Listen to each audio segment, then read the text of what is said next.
Hello students, myself Dr. Seema Ojha, Assistant Professor, Government MS College, Bikaner, BA first year home science extension education students के लिए ये lecture. Last video में हमने discuss किया था communication channels, जिसमें first हमने पढ़ा था communicator and qualities of communicator. Now we come to second point, message या संदेश। संचार प्रक्रिया का दूसरा महत्वपूर्ण तथ्य है संदेश या मैसेज। संचारक जो बातें श्रोता को बताना चाहता है उसे संदेश कहते हैं या मैसेज कहते हैं। संदेश सूचनाओं का पैकेज या इंफॉर्मेशन पैकेज है जिसमें संचारक उपयोगी बातों को इस तरह से श्रोता को बताता है कि वह उसे समझे तथा अपने दिल से अपनाए।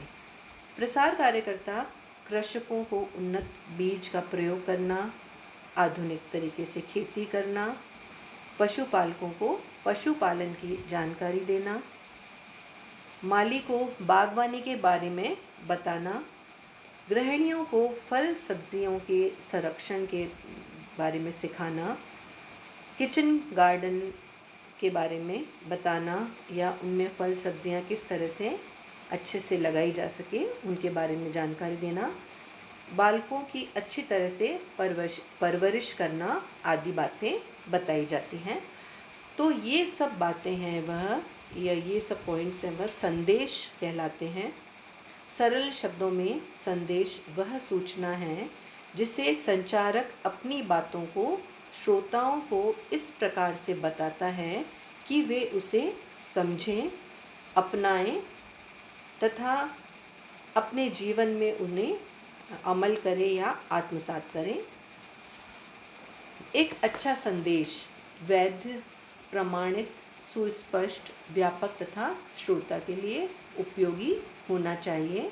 A good message must be valid, clear, comprehensive, useful and beneficial for the receiver. एक अच्छे संदेश की विशेषताएं, characteristics of a good message. एक अच्छे संदेश की बहुत सारी विशेषताएं हैं जो उसमें होनी चाहिए। नंबर 1, सरल तथा स्पष्ट, सिंपल एंड क्लियर। एक अच्छे संदेश को सबसे बड़ी विशेषता यह है कि वह सरल और स्पष्ट होना चाहिए। संचारक जो बातें श्रोता को कहना चाहता है, श्रोता वही उस बात से समझे, परंतु यह तभी होगा जब संदेश सरल और स्पष्ट होगा। जटिल तथा पेचीदा बातें श्रोता को प्रभावित नहीं कर पाती हैं। सेकंड कैरेक्टरिस्टिक्स, फायदेमंद तथा उपयोगी, बेनिफिशियल एंड यूजफुल। एक अच्छे संदेश की दूसरी विशेषता यह है कि इसका लाभप्रद तथा उपयोगी होना, क्योंकि लाभ की इच्छा से जो श्रोता है वो उसकी तरफ, उस संदेश की तरफ आकर्षित होते हैं। यदि संदेश श्रोता के लिए लाभप्रद तथा उपयोगी नहीं होता तब वह न तो उसमें पूरी तरह से इंटरेस्ट लेते हैं और ना ही ठीक से उसको अपने जीवन में आत्मसात करने की कोशिश करते हैं। अतः उपयोगिता तथा लाभदायिता इम्पॉर्टेंट है या ज़रूरी है। नेक्स्ट, नंबर 3 मैसेज की विशेषता है मितव्ययिता या इकोनॉमिकल। संदेश मितव्ययी होना चाहिए।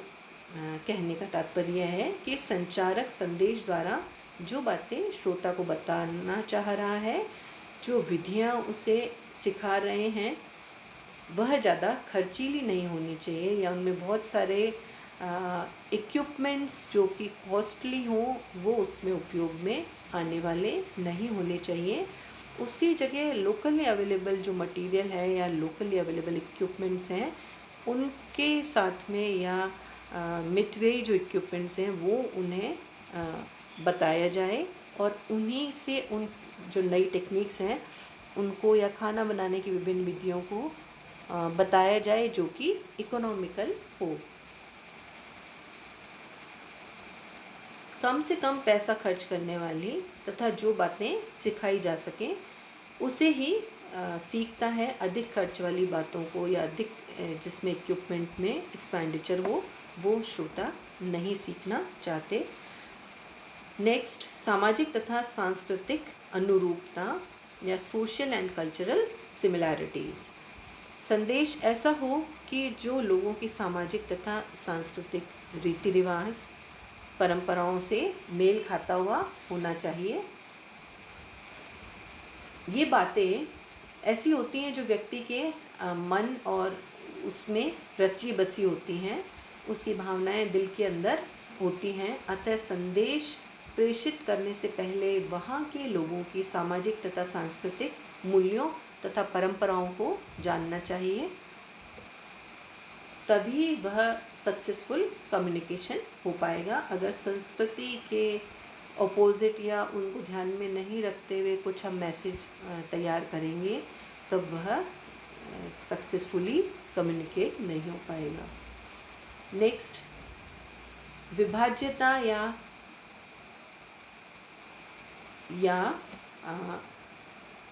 विभाज्यता। एक अच्छे संदेश में विभाज्यता का गुण होना चाहिए।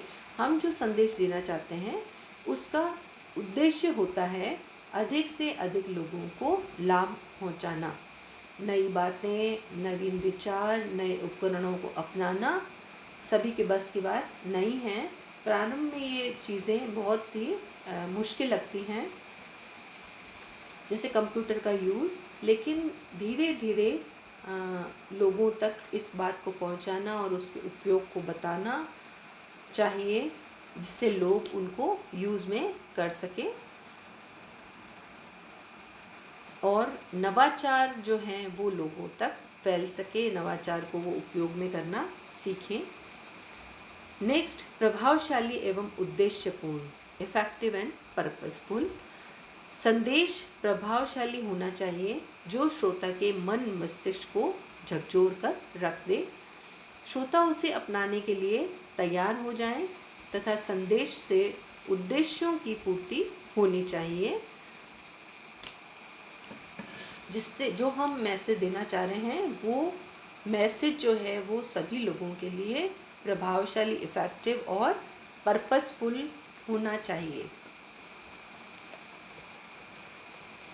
Now we come to the third point, communication channel या संचार माध्यम।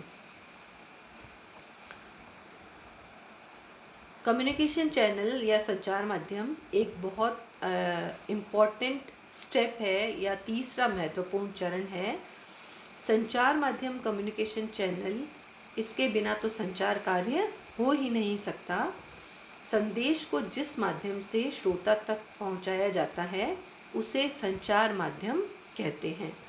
यह संचार का स्थल है जिसके माध्यम से संचारक अपनी बातों को श्रोता तक पहुंचाता है।